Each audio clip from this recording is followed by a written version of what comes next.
What if I told you someone once tried to legally claim a military fighter jet from a Pepsi commercial? Curious. This is one of the strangest lawsuits in history, and it actually went to court.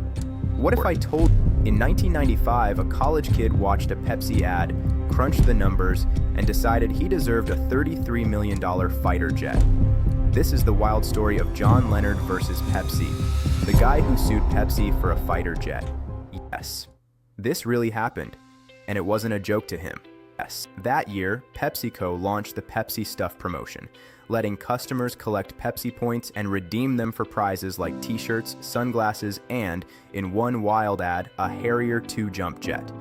While most viewers laughed at the commercial and moved on, John Leonard paused his VHS tape, rewound the Pepsi Stuff ad, and started wondering if Pepsi had just made a very expensive legal mistake. That's when a simple joke started to look like a serious legal opportunity. That's when, reading the Pepsi Stuff rules carefully, John discovered a loophole. After collecting just 15 Pepsi points, you could buy additional points for 10 cents each, making the Harrier theoretically cost around $700,000. To turn this strange idea into reality, John Leonard approached Todd Hoffman, a wealthy businessman and friend who thought the plan was crazy, but also just plausible enough to try. On paper, this didn't sound impossible anymore. Expensive? Yes. But impossible? Not really.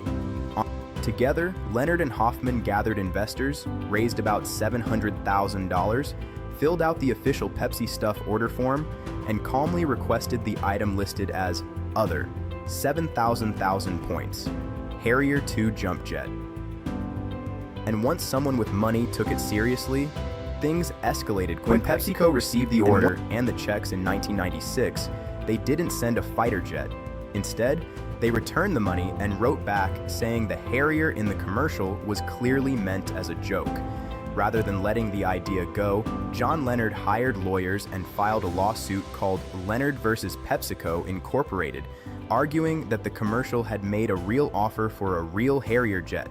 Leonard's lawyers argued that under contract law, if a reasonable person believed the advertisement was serious, Pepsi's promise of a Harrier jet should be enforceable.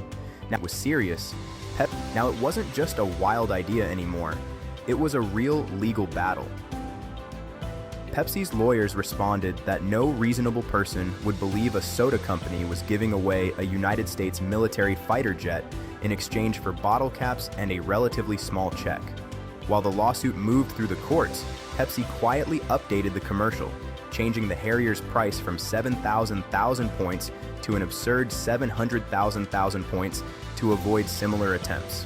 In 1999, Judge Kimba Wood of the United States District Court for the Southern District of New York reviewed the case and asked a key question: would any reasonable person take the ad seriously? Everything came down to one simple question: would anyone actually believe this was real? Surprised, Judge Kimba Wood concluded that no objective viewer could reasonably believe Pepsi was offering a real Harrier II Jump Jet, calling the advertisement an example of exaggerated, humorous marketing. The court ultimately ruled that the commercial was advertising puffery, meaning over-the-top promotional humor, not a legally binding offer that someone could accept by sending points and money. Although John Leonard didn't receive a fighter jet, the case became famous in law schools, where students still study it as a classic example of how advertising and contract law interact. In the end, Pepsi didn't have to give away a fighter jet, but they did leave behind one of the most famous cases in advertising history. A reminder that sometimes the fine print matters more than the headline.